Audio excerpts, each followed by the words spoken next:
Today is the first day, so we are tasting. Wow, somebody else is actually coming in here. Hold on.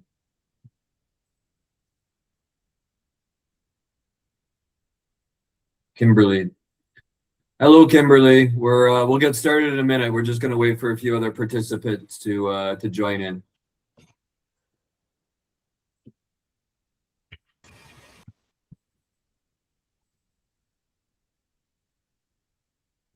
Hi, everyone. Thank you.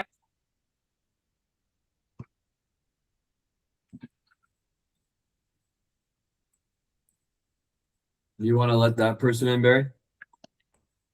I sure can.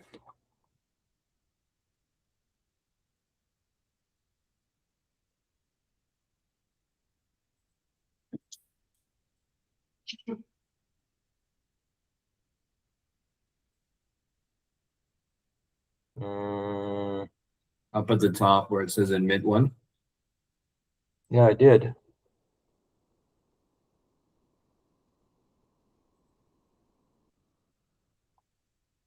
I got her. Then you better tell me where I missed out. I thought I got Hi, her. Marcia. Welcome. It's just 7 o'clock now, so we're just going to wait a few minutes for other people to join before we get into it. So just relax.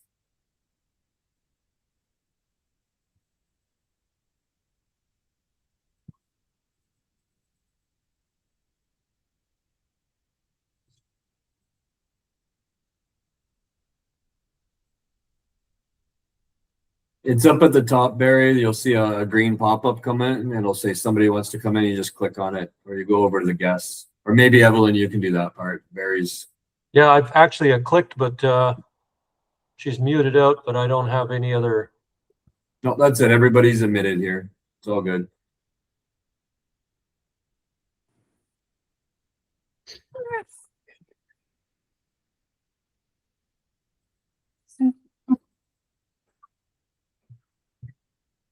Give it about 2 or 3 minutes, everybody, and then we'll get rolling. Usually 7 o'clock never means 7 o'clock, especially in Panama. Isn't that the truth? It's true about Hawaii.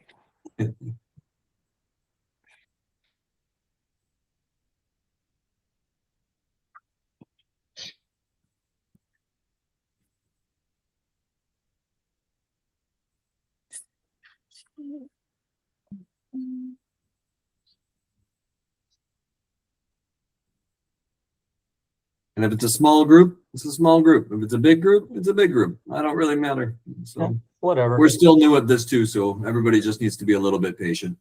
So Barry's all nervous about what buttons to click. So Yeah.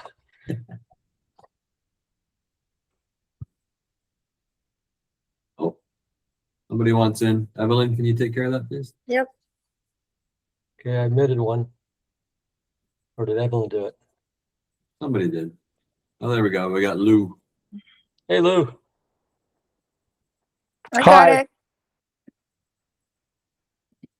One in. They're waiting Perfect. for other people to come in. We'll give it to What's up, about Evelyn? 7:05, and then we'll get going. Anybody that comes in late will just have to deal with it. That's all. That's the realtor I saw. Everybody was showing people. I thought. So I'm assuming that Panama doesn't change they don't have like daylight savings time, do they? No, never. And Okay. it's almost always I'm gonna look up some other 12 stuff. hours of daylight and 12 hours of dark here. So I'm gonna look up some other things. Yeah, that would explain why at 7 my time it Maybe wasn't take playing notes on the because it taxes. started at 8 here. It's Oh, all oh, there clear you now. go. Yeah, there you go. God, Makes sense. That makes sense. boring. And that's the thing that we always got to deal with is time zones and all that stuff, especially since most of the people we deal with are from all over the world. So Yeah, they truly are. truly are. Yes. So I wonder how many other people were waiting at 7 o'clock and there's nobody here. I wonder. Whatever. Yeah. 7 o'clock Panama time is, I guess, what we got to say. Case mark off, I think. Making notes. What are you looking at? This Oh, is Kim. I was things. one of those people, and then I said I better things. check the time, and then I'm I went on doing that. Google, and it Viking. said you're an hour early. Yeah, good plan. Fair enough. Yeah, I guess you guys are back in the daylight savings time there now. It happens earlier and earlier every year. It used to be a lot later, and now all of a sudden it's like February they do it or something like that. I don't know. So apparently Alberta, Canada is going to eliminate the daylight savings time. Yeah, nothing wrong with that. Yeah, BC is, this is the last time they've moved to savings time, and they're never changing. Good job. There you go. There you go. We're all It's stupid anyways, is what I mean. Don't get me wrong. When I was farming, it was nicer to get up and have earlier mornings when I was farming, but you know, all that type of stuff. But realistically, it's the old adage, which is you know, the old native man said only a white man would cut the end off one blanket, sew it to the other end, and say it was longer. So,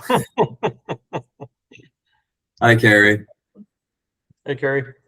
We're just gonna give it one more minute, Carrie, and see who else joins, and then we'll get rolling here. Want to try and stick to being done by about 7:45, so I want to get going. Maybe we'll stretch to 7:50 today, but yeah, we'll get going. And just one more minute, see who else shows up, and then we'll get going. Nice little small group to handle all of our mistakes today is fine with me. So, somebody else coming in.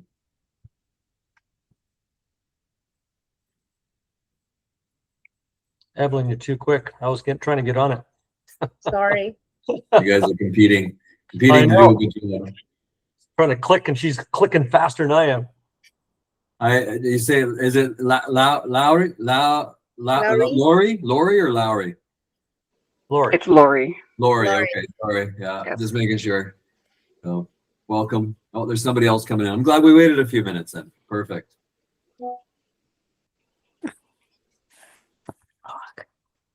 Okay. Did I get them in? Yeah, somebody came in. There you go. Two more. Perfect. All right, it's 7:05. We're going to get rolling here.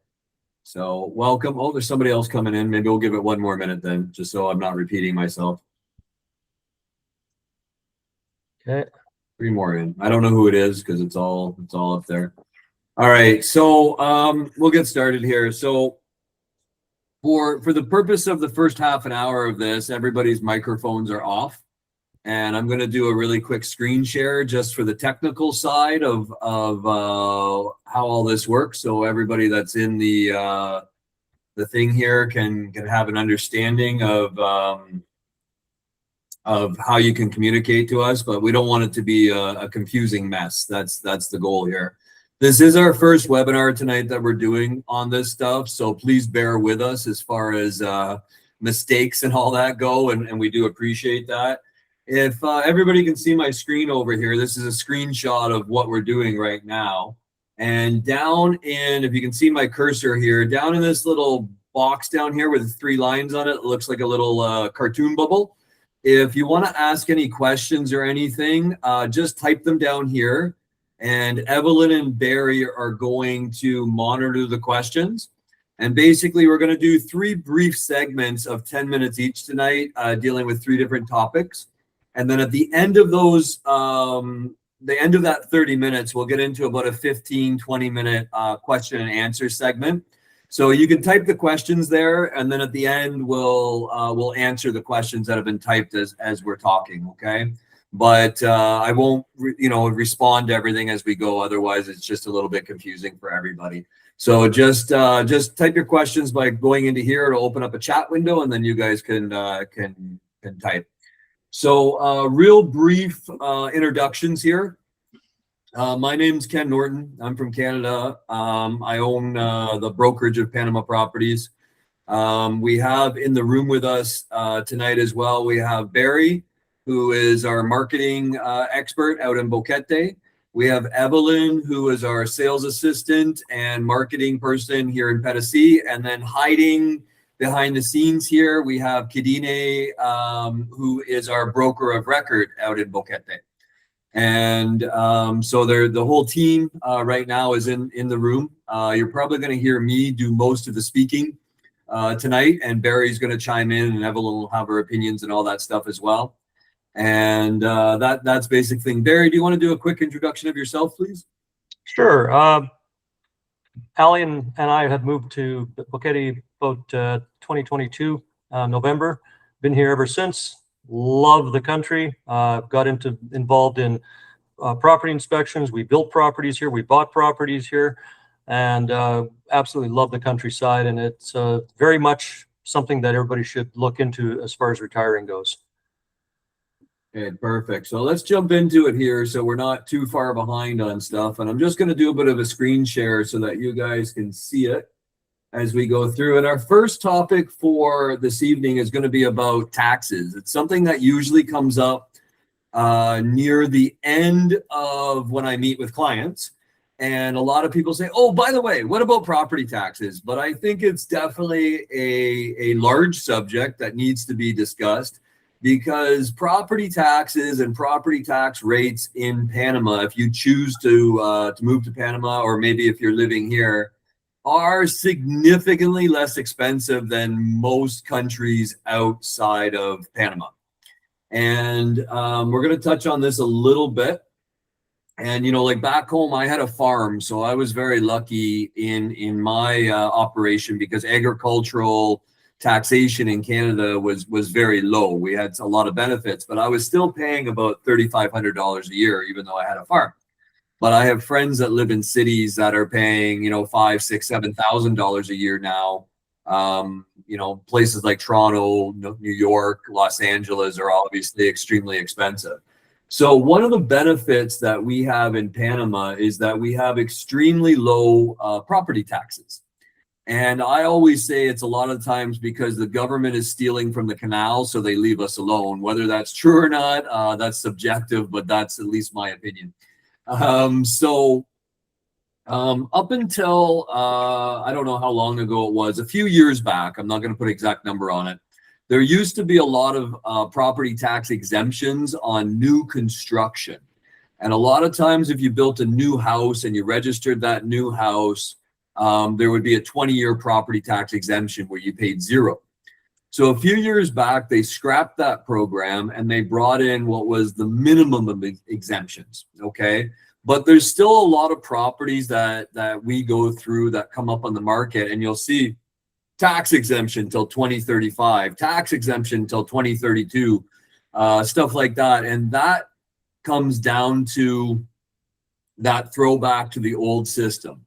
So a few years back, they brought in the new system, and hopefully everybody can see my screen here.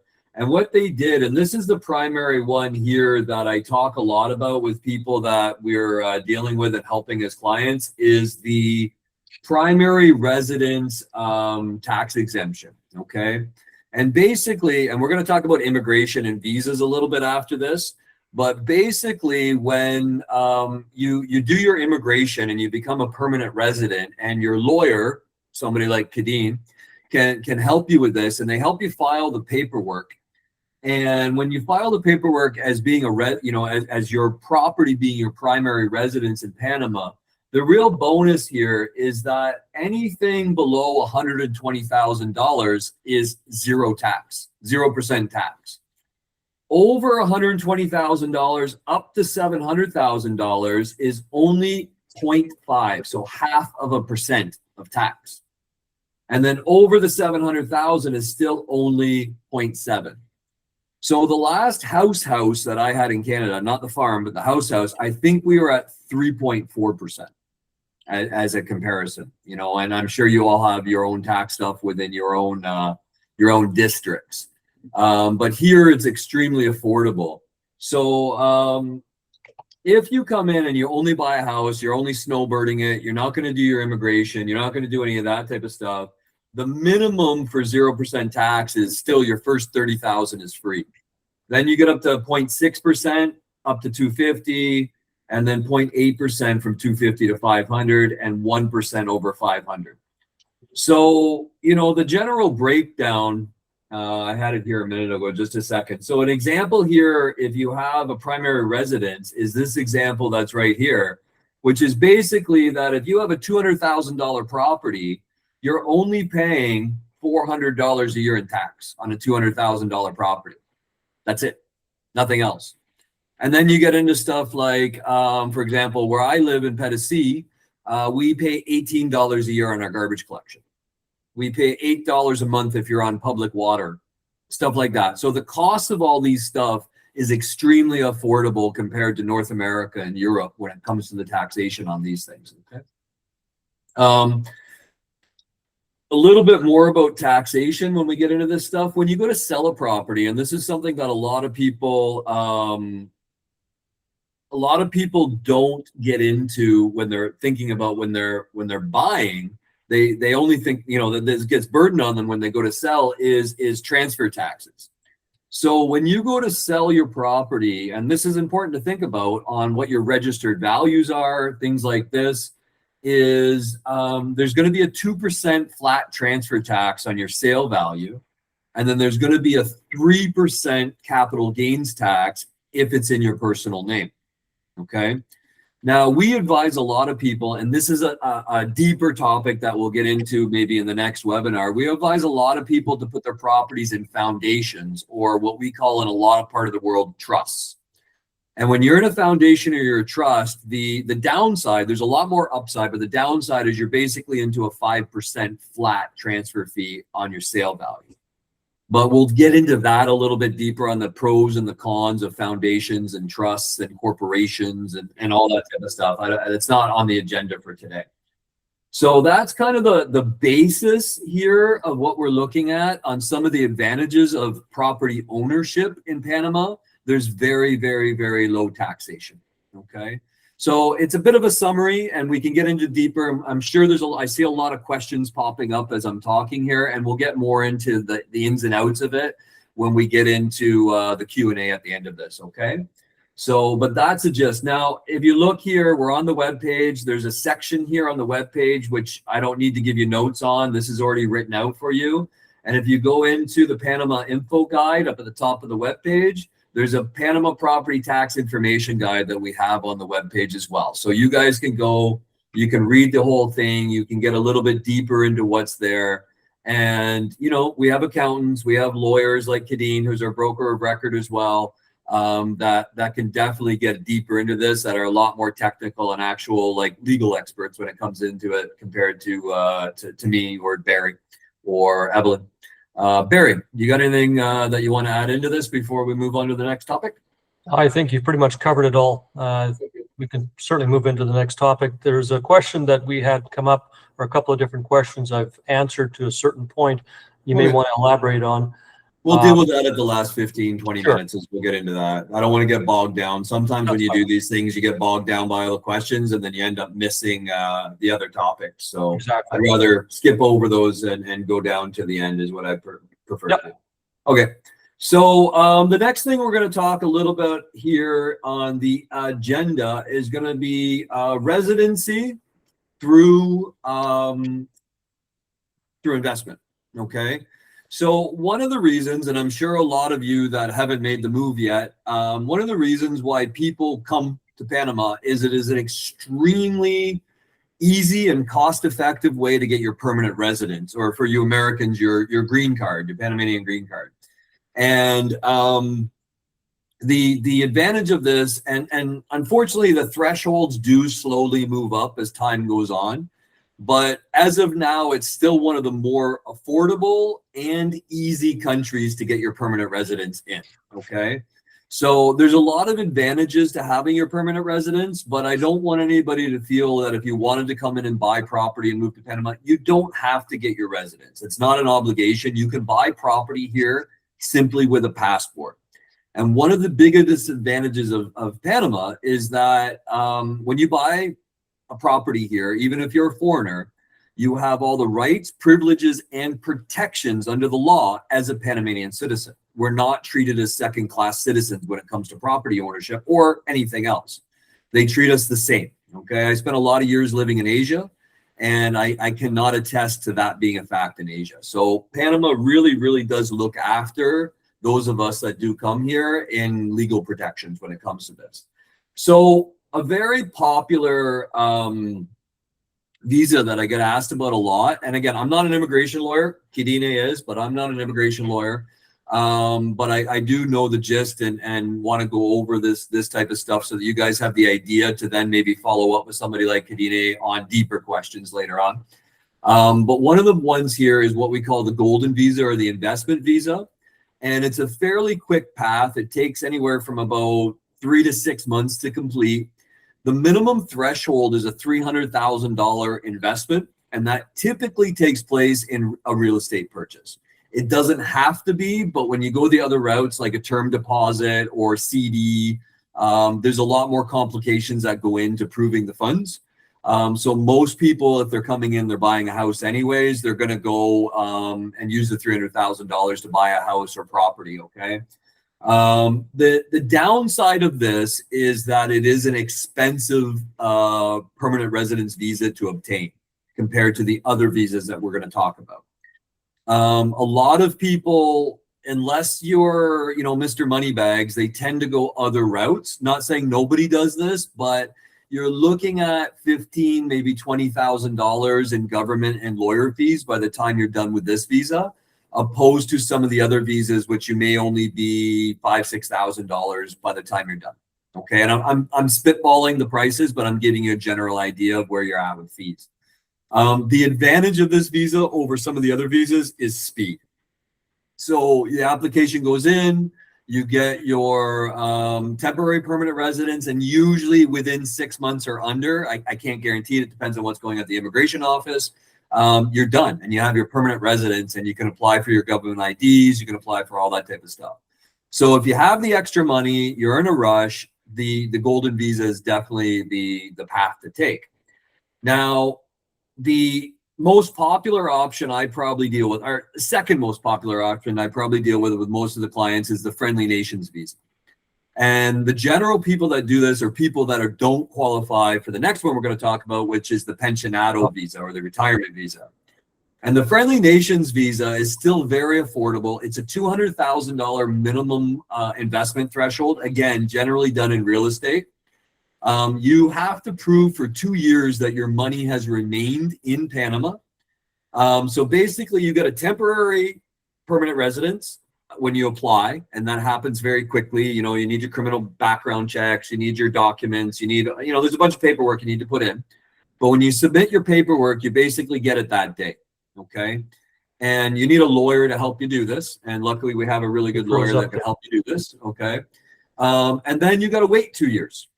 And they check after the 2 years that, hey, they didn't just put the money in and then run away. They kept the money in, they live here, everything's good. And then you apply for your permanent residence. And that takes anywhere from 3 to 6 months to get that, okay? But it's the most affordable option if you don't qualify for a retirement visa. And that's why most people opt into this. During the time that you have the temporary permanent residence, you're treated as a permanent resident. There's no downside to that. You can't get a work permit while you're waiting for that. You got to wait till you're done the full process, things like that. But other than that, if you're working remotely or if you're, starting a business, you're doing all this type of stuff, you're fine. You're fine. There's no downside that way with it. It's more just about waiting the 2.5 years, but I've never heard anybody that's moved here really complain about having to do that. Okay, there's a reforestation visa. I'm not going to get into that one. You guys can read that in the resources on the website. It's not a super popular one. This just talks about, basically what we've talked about already. And then the most popular one I deal with, but that's changing because there's less retired people coming now, and there's definitely more Gen X people coming. But traditionally, the most popular one is what we call the pensionado jubilado retirement visa, okay? And basically, you need to prove that you have a lifetime pension. Typically, that's something like Social Security or military pension, because the government, 401ks and IRAs, that doesn't count because you can cash those in and the money's gone. So they want to see that you have a lifetime pension. The bar is very low on this. I don't think it's changed. Kadine, you can correct me afterwards if you want, but I believe it's still $1,000 for a single person and $1,250 for a couple. And the biggest thing is when I say couple, you have to be legally married. Okay, Panama does not recognize common law, and Panama does not recognize gay marriage either. Okay, so you have to be legally married, or for example, if you're in a common law or a gay marriage, you have to have $1,000 each, and you'd have to apply separately. but it's very, very affordable to do. It's very quick, typically 3 to 6 months, and your entire process is done. So if you have that pension, and then the biggest advantage, and Barry can chime on this because he's got a pension visa, I believe, Barry, don't you? Or your Friendly Nations? Your Friendly Nations? Friendly Oh, Nations. okay. All right. All your friends have pension visas, I'm sure. That's right. But Clear plan. basically, the biggest advantage to this is you also get a 25% discount if you're a retirement. Okay. So you want to book airline tickets through Copa, 25% discount. You want to have your electricity bill here, which you're going to want to have 25% discount. You want to book a hotel, 25% discount. Okay, there's a slew of other things that when you have a retirement and you can prove that you're here as a retiree, you get 25% discounts off a lot of stuff. Do restaurants honor them? This is something that I'm a little bit passionate about because I was in the restaurant business for a long time. Yes, a lot of restaurants will give you the discount. I tell most of my clients that I'm not really comfortable with people necessarily asking at the restaurants for that discount because a lot of restaurants are operating on below a 25% margin. And then if you're asking for the discount, they're basically giving you your food for free or you're losing money. So it's subjective. It's just my opinion, but I don't encourage people to use it at restaurants necessarily, especially smaller Panamanian owned restaurants. Yeah, some of the things that we do is actually, if we're going to look at a 25% discount from a restaurant, we look at the larger chains, the ones that can afford it, not the privately owned operations. Yeah, and that's kind of what I'm getting at. Yeah. So there's a lot of due diligence that has to go in. If you have a criminal background in any way, shape, or form, it's very difficult. Okay, even if it's an old DUI from 20 years ago, basically you got to ask for a pardon and get it expunged from your record because it's very difficult for the legal system to get you in here if you have any type of a criminal record. You can enter Panama. You know, I have friends from Canada that have a background. And they can't go to America, but they can come to Panama to visit. But to get your residency is very, very difficult if you have any type of a criminal record, even just a very simple DUI or something like that from way back when. It's you need to get that cleared off first. Okay, so that's stuff to really, really think about with that. But other than that, it's a fairly easy, fairly simple process. Okay, we use lawyers a lot to help us through this. We need lawyers. Trying to navigate the system yourself is next near impossible, to be completely honest. Okay. So that being said, we got those two topics covered. I've seen some questions popping up. Again, we'll get to that. I just want to go over the next topic really quickly, and then we can get to the Q&A side of this whole thing. Okay. So the next side of the theme for tonight is going to be about, and we'll look at it here, is going to be about the most popular expat areas of Panama. And I'm sure this is on the top of your guys' minds, okay? And a lot of it is here. And we're going to look at what we have here for some of the most popular areas of Panama, okay? So obviously, number one, and a lot of people are choosing that a lot more than they did maybe 5 or 10 years ago, is Panama City. Okay, and Panama City, a lot of people are choosing that because it is a big, fairly clean, modern, cosmopolitan city, but it doesn't feel like a big city. It feels like a small city that's a big city. And it's very, very affordable to buy condominiums in Panama City compared to a lot of other places that have the amenities and everything like that, compared to a lot of other places. So is it perfect? No, nowhere's perfect. But does it have a lot of advantages over moving to Dubai or moving to Barcelona? Absolutely it does. And one of the biggest advantages is an extremely safe big city.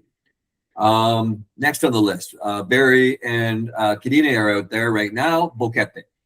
Boquete is probably one of the most popular expat areas in Panama. I think there's 6,000 or 7,000 expats that are living out there. That being said, not everybody wants to live where there's 6,000 or 7,000 people that came from where you came from. So that's something that I do here in other markets.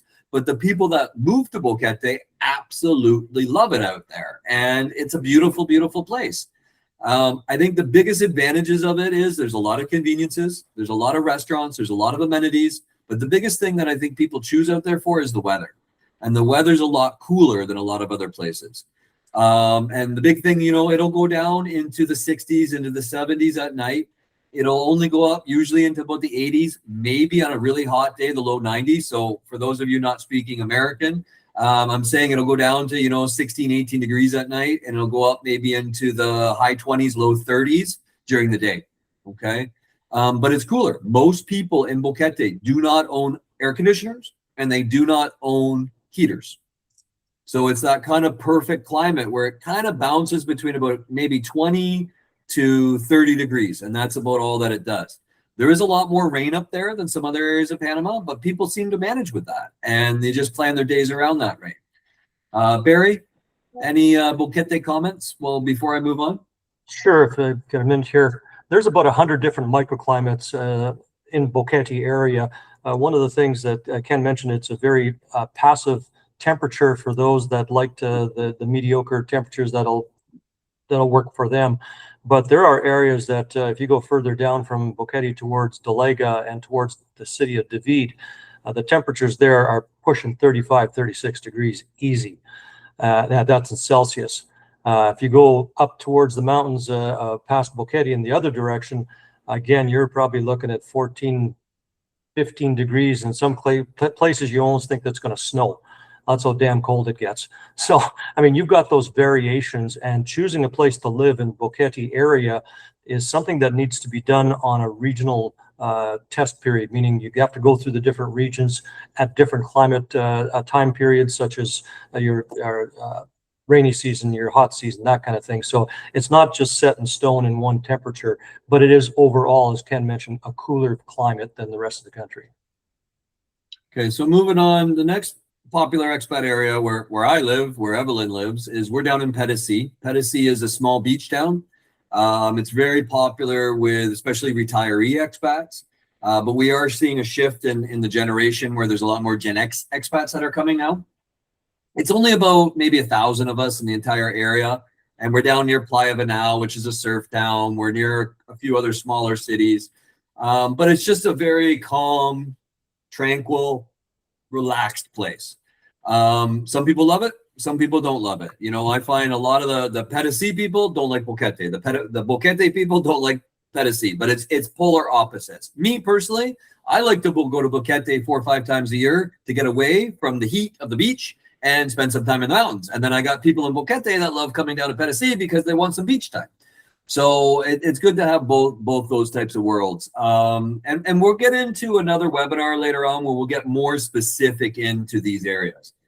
Next on the list is Coronado. Coronado is another beach town. I think the main reason, and it's been around probably the longest out of all the areas that we're talking about. And I mean, everything's been around, but when I'm talking about around, I mean for people that are coming from other countries. Coronado's been around, about 30, 35 years that it's really being built up, whereas a lot of the other areas are only 10 or 15 years, okay?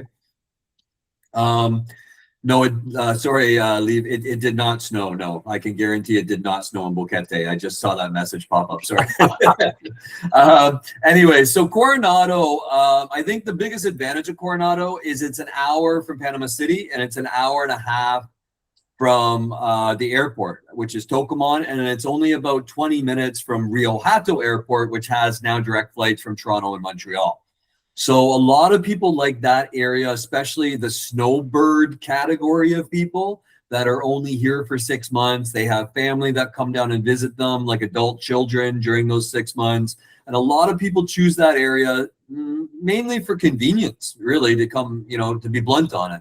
So, I just had a neighbor, they came down last year, a neighbor from Canada, used to be a farmer next to me, came down, they spent some time in Petitcy last year, but they got a big family that visit. So they ended up buying in Coronado because they're snowbirds and they wanted to be back and forth to Canada easier for their family when they come to visit, okay?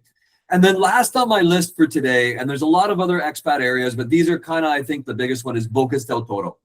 Okay, and Bocas del Toro was a bit of a difficult place for a lot of years. It was underdeveloped. It's a little bit of an island. But over the last couple of years, they've done a lot of infrastructure investment. They redid all the sewer system, the water system, all the roads are newly paved. And it's really that advantage of having that Caribbean feel, but not being in the middle of the ocean with all the hurricanes and the bad side about being in the Caribbean. So it's really a Caribbean place within Panama. Okay, and mainly the properties that we deal with out in Bocas del Toro are on the main island, which is called Isla Colón. And I'm not super big on selling properties on the smaller islands because there is title issues. There is, by title, I mean property titles. There is water problems. There is more electricity problems. Whereas on Isla Colón, it's almost like living on the mainland because it's only like a 5-minute ferry ride from the mainland. So the infrastructure there has really come up. They got a brand new hospital, bike lanes. You know, there's a lot of restaurants. There's a lot of water sports. There's a lot of that type of stuff. So it's become a really popular area, especially with the younger expats that are going out there. By younger, I mean that kind of 35 to 55-year-old type thing, the Gen X's that are going out there. So I'm going to shut up a little bit about going on about speeches now. I'm going to unshare my screen, and we're going to go over and try to get through some of these questions. I saw a lot of good ones popping up that Evelyn and Barry were answering, and we're going to go through and try and answer some of those now. And what I'm going to do is I'm actually going to turn the ability for everybody to turn their microphones back on. But what I would ask you guys to do is down at the bottom of the screen, if you want to talk, you're going to see a little symbol like this on the bottom of your screen, and that's to raise your hand. So if you want to talk a question, raise your hand. Don't just talk out, okay? And we'll get to you on that level, okay? And then we'll go back through and we'll look at some of the written questions here because I saw some really, really good ones that are popping up. So, Evelyn, did you see any questions that popped up in your reading that you weren't able to answer that you'd like me or Barry to cover?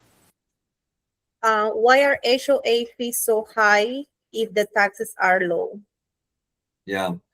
So HOA fees, it really depends development to development, okay? And it depends on what type of property you're living in. So a lot of the times in Panama City, let's take that as an example, an apartment HOA averages about $2.50 per square meter, which in reality works out to about 25 cents a square foot, roughly. So I don't really consider that expensive when you look at condominium fees. I know a lot of people that live in condominiums in small cities in Canada, and they're paying $600, $800, $900 a month in condo fees. And here, you know, if you had a 1,000 square foot apartment, you'd only be paying about $200, $250 a month. So it's quite affordable. In the gated communities here, the HOA fees are typically geared towards maintain of common areas, not your house and not your property. Okay, so what that means is that the roads, the lighting, if there's community wells, gate guards, things like that go towards community HOA fees. And typically, Barry, you live in a gated community. What are you paying? Well, we're paying $120 per house.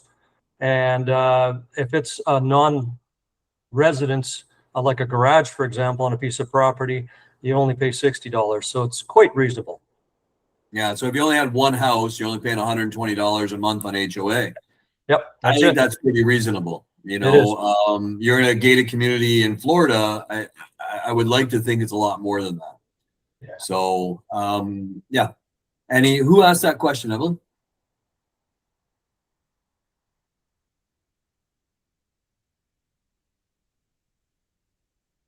Sorry, low. Oh, Lou. Lou.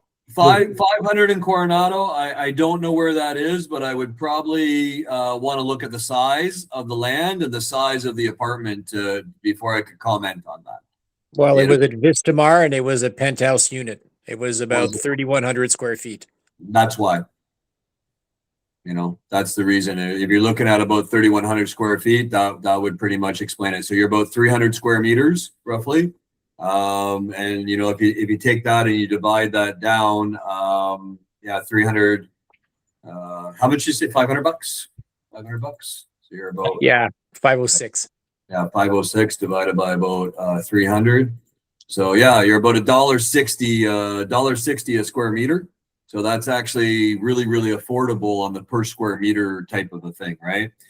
The unfortunate part though, Lou, and I'll be blunt, is that it's a matter of if that HOA is ran well, if the fees that you're paying on that are going to actually keep the building up, or if it's just to maintain the status quo.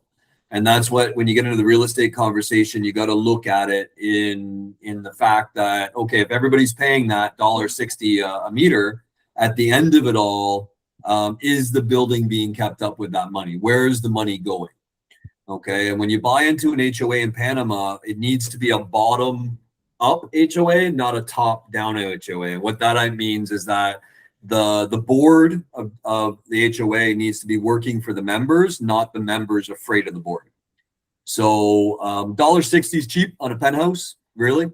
I just sold one, and I think it's $290 a square meter on a $400 and some odd dollar penthouse. So it's $800 a month on that penthouse. And yeah, that's a lot of money, but it's a giant penthouse and it all goes back towards the building in theory. But the building's about 10 years old and it's been being kept up very, very well.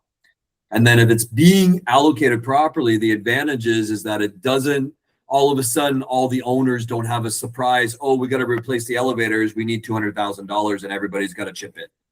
That's the worst part that can happen. So if it's being done right, you don't get those surprise things. Okay.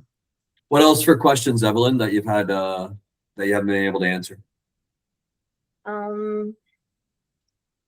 I think Anderson asked for, give me a second.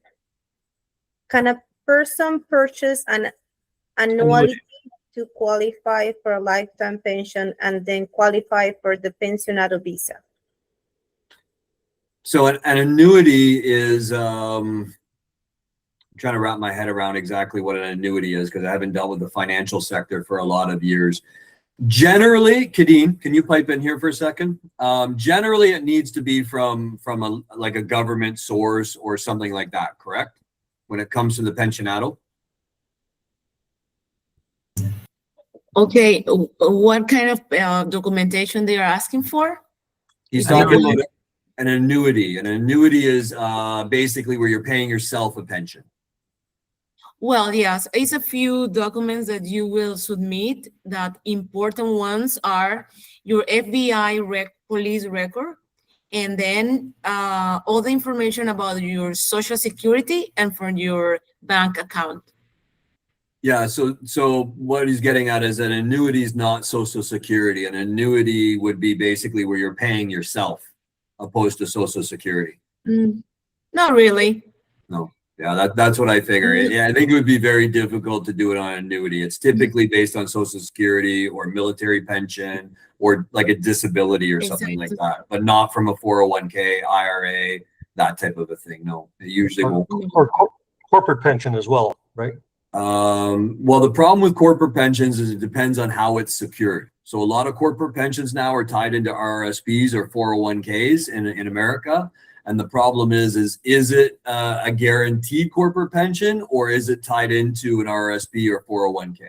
That's the issue. Right.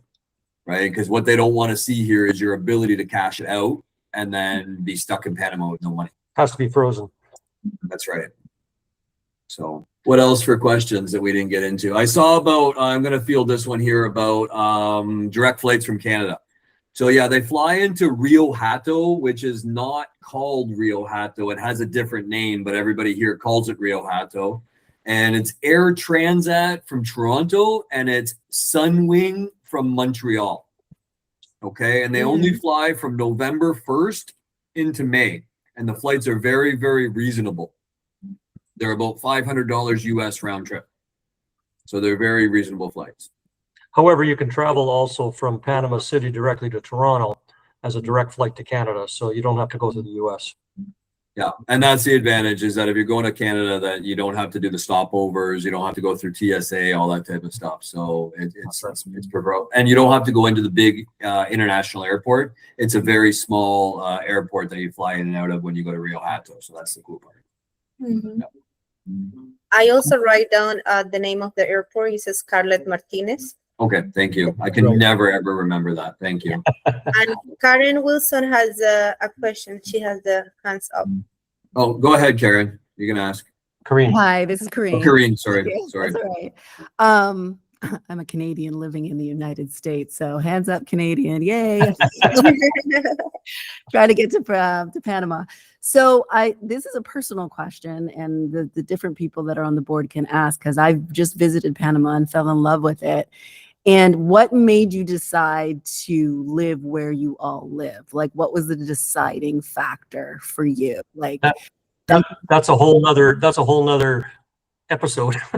well, say it in one sentence. Give me one sentence, Oh, God, no. one sentence each, just so I can get it. Because I visited Panama City, I visited Boquete, I visited the beach, I did it all that I could, and I loved every one of them. And I was like, where would I live? I don't know. So that's what I'm trying to. There's a checkbox, if I can interject here. There's a checkbox that we devised ourselves over 12 years of traveling to different countries. And this checkbox was very extensive, and it had to meet a good majority, 80 to 90% of that checkbox in order for us to retire in that country. Panama wasn't even on our radar, and we stumbled across it because of the property we live in here. We saw it on the internet, and we said, wow. So we visited, and it checked almost all the boxes. And living right here in Boquete area, not right in Boquete, also checked the rest of the boxes we had. So I have a list. I do have a list. For me, it was basically, I drove into Pedesee and I just knew, and I talk about this with clients every day. I go, when you know, you're going to know. But the biggest speech that I give to people probably 5 times a day is, you need to know the area that you're going to be in first. And you're going to hear me say this. If you join all the webinars, you're going to hear me say this over and over and over. And you're going to hear Barry say it. You're going to hear Kadine say it. You're going to hear Evelyn say it. We all say it all the time. You pick your area and then you pick your house. Number one.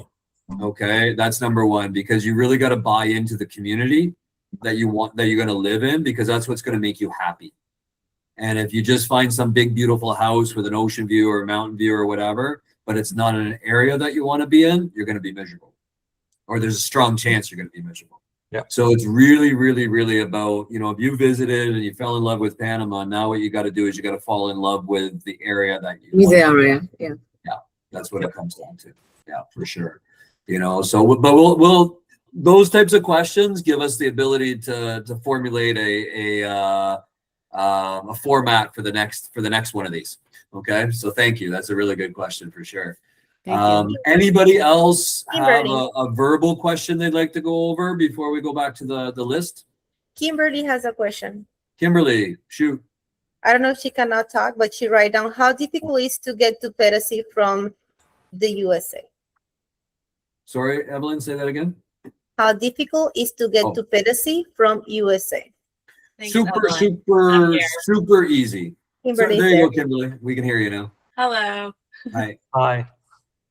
So it's super easy. There's a bunch of routes. The easiest route is you fly into Tocumen and then you transfer over. Usually you got a hotel for the night, but there's other flights, and there's a really good local airline company now called Fly Trip. And Fly Trip flies into Pedesee 6 days a week. Okay. And it's about $80 or $90 each way. And it's a 35-minute flight from Albrook Airport, which is the old American military base that's now become a city airport or a domestic airport. That's number one. Number two, drive. It's only about a 4.5-hour drive, and the highways are not that bad whatsoever. Once you're out of Panama City, the driving in Panama City is a little bit local, but outside of Panama City, it's pretty good. And it's an enjoyable drive. I do it all the time because I have a dog. So the dog goes in the car and we drive to Panama City. Third route, you can get a coach bus, like a highway bus. It's about $12.50 to get a highway bus. It'll get you down to Las Tablas, and then you take a $15, $16 taxi ride to Pedesee. Fourth way is you talk to people like us, and we hook you up with a private driver, and it's going to cost you about $200 for a private driver. And then there's also shuttle buses that run down here all the time. And by shuttle buses, I mean air-conditioned vans, like large passenger vans, and they bring people down from the airport, the hotels, things like that. They stop in Pedesee and they head on to Playa Banal. And those are about $65, $70 per person. So in my opinion, if I got to pay $65 or $70 for a van and I got to be packed in there with a bunch of strangers, I'd rather pay the extra $20 and be on an airplane. So, and be down in here in 35 minutes. So hopefully that answers your questions. There's a slew of ways. Lori, Thank Lori you. also has a question here as well. Yeah, go ahead, Lori. Lori. Lori. Oh, it's Lori. So go ahead. Yeah. Sorry. Yeah. Hi. I'm curious about bringing your own personal property over. Like, for example, if I wanted to bring my vehicle, Okay. how does that work? And do you get any Don't. kind of breaks on that? No, don't do that. Don't do it? So property, yes. You know, I brought a 20-foot shipping container. In retrospect, I wish I would have just brought 2 pallets of like photo albums and stuff like that, keepsakes. A lot of the stuff I brought, I don't use. But other people do, you know, and they do that. If you get your residency, once you get your residency, you get a one-time $10,000 tax exemption for importing, like on the tariffs to import. So you'd be surprised at how many people's entire households are only worth $9,999. Okay. But when it comes to vehicles, the general consensus from anybody that's been here, knows anything about it, is do not bring your vehicle. And there's a couple reasons for that. Reason number one, getting it registered here is a different type of hell. Okay. It's very difficult to do it. Reason number two is your vehicle was not built for this market. And what I mean by that is that I typically advise everybody and their brother to buy a Toyota in Panama. And I'm not a Toyota person, but I own Toyotas. And the reason for that is when they break, you can get the parts the same day. Every other vehicle that's in this country, every other brand, if it breaks, you could be waiting a week, 2 days, 3 weeks for just the parts to come in. Okay, so Toyota is king in Panama, and I really, really, really push people to just buy a Toyota, you know, and buy one that's meant for the Panamanian market. Okay, so that's the vehicle talk, and we'll do that. Make a note of that, Barry, and we'll do that for another topic about what should I do with my vehicle. So, and you'll hear me spew on a lot about Toyotas for some reason, even though I don't really like them that much. Just to go further on transferring your own items to Panama, we loaded up a 53-foot sea can to bring down here. And the reason it was so large is because we bought a double duplex here. So we had to actually outfit the other one as well. But there's still things in the attic, in the garage that my wife said that if we don't get after it soon, it's going to get burned. I have an entire loft in my bedroom that's just packed with boxes. I have a garage full of tools that I haven't touched since I've been here, and they're rusting away. You know, so it's you're better to purge than you are to spend to bring. You know, Yep. I've had a lot of clients come. They bring a 40-foot sea can, and next thing you know, they're giving half of it away. You know, within weeks sometimes. Yep. So it's you know, it's very expensive to ship. And you're not going to ship it back if you ever move back. So that's something to really, really consider. Yeah, for sure. So, all right, we're going to wrap up in a couple minutes. So let's do maybe 1 or 2 other questions and then we'll wrap up. Anything else that's been written down, Evelyn, that we should cover? Anderson says something about message on WhatsApp. Who got messaged? I don't know. Anderson can talk. I got Leaf messaged me on WhatsApp, but that was just saying hi. Oh, okay. But I haven't seen anything from Anderson. So, okay. Just further on the friendly nations while we're waiting for another question here. We came in on the friendly nations as well, and it was 200,000 to purchase a piece of property, 200,000 or more to purchase a piece of property, and $1,000 more for your spouse. So that's the way that can work. And now, as far as a pensionado, you can't really get a work permit. You can correct me if I'm wrong on that, Ken and Kadine, but you can't get a work permit if you're on here on a pensionado, but you can on a friendly nations. it's difficult to get them on pensionados. It's not completely impossible, but it is a lot of hoops to jump through, and you got to kind of backdoor it. But it's very, very difficult in a pensionado. So most of the other visas allow for work permits, but the idea of a pensionado is You're retired. You're here to retire. Is the idea. Leaf, go ahead, buddy. Leaf, you got the floor. You got Yeah, the floor. sorry about that. Just No trying worries. to unmute myself. Yeah. So if a person comes down and qualifies under the, I think he called it the Friendly Nations visa, but say a couple of years out, you're of the retirement age, or one of you is, either yourself or your spouse, would a person still qualify for the benefits of the pensionado visa, vis-a-vis you were talking about Copa Airlines and some of the discounts? We along with already some do. of the other discounts with We the already do. advocates? Yeah, we do already, Leaf. What's Oh, the you do? Okay. age, Kadine, what's the age to qualify for the actual jubilado discounts in Panama? Because everybody gets them in Panama. What's the actual age? Do you know, Kadine? And the woman, 56, and the man, 56, 65. Okay. Yeah, so irregardless, which is not a word, but I like saying it, irregardless of what visa you're on, everybody at a certain age, you get the discounts. It's what they do to allow Panamanians to retire. But are you kind of getting at, like, can you convert over to a different visa? Is that kind of what you're getting at? Sort of, but I'm also sort of looking like, you know, my wife right now is 58. I'm just 50 myself. But, you know, if we came down in 2 years' time, she'd be 60 and I'd be 52 or 53, depending on things, where in the year it is.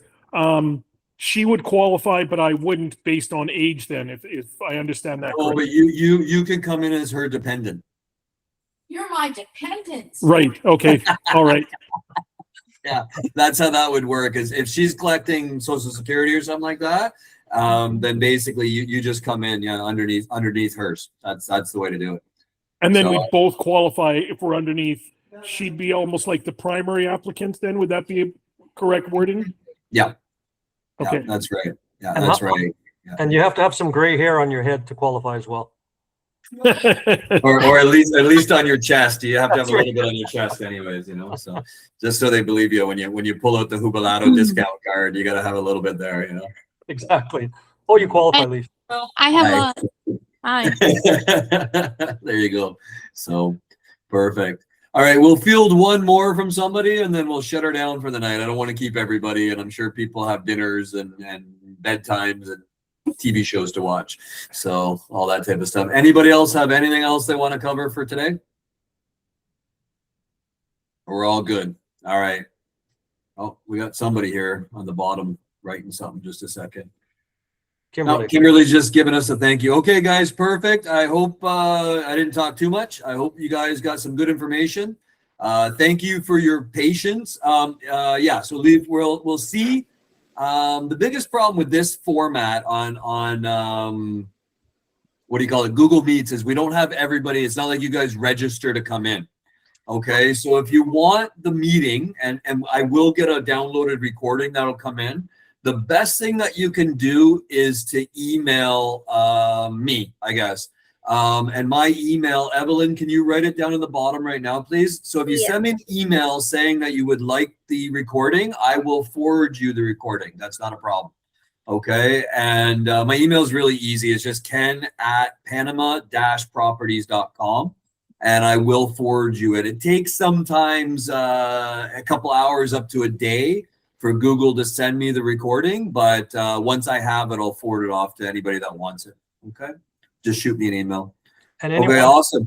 anyone that has any specific questions regarding the Cherokee Province, Boquete area, David, anything like that, my email address is behind me here as well. I'm gonna write it down too. Yeah, so I mean, it's easy to get a hold of us at any point in given time. Yeah. And what we usually do, guys, if you're interested in actually buying properties and all that type of stuff, is we do a lot of these one-on-one meetings to try and get your questions answered, because usually people have a million questions about Panama, and the real estate side is the easy side of it. So we try to inform and educate everybody. And this way we can do it in a group format. But if anybody wants to book to talk to me or Barry or anybody, directly, we can sit down for 30 to 45 minutes and answer all those questions and try and get you guys, feeling comfortable about if you're moving towards a decision. And that's the first step, is getting a comfort level addressed. And nobody here is to push you into buying a house or anything like that. That comes after you feel comfortable about your decisions. That's right. So that's about it. Okay, guys, thank you very much, everybody, for joining us. Thank you for your patience, as it was our first one. So hopefully we were not too disorganized. And it was great meeting everybody. And thanks for the questions, because it really helped everything flowing along. Okay. Thank you, everyone. So Thank you. let everybody know when this is scheduled again. Have a good night. Good night. Good Bye night. bye. Thank you. Bye-bye.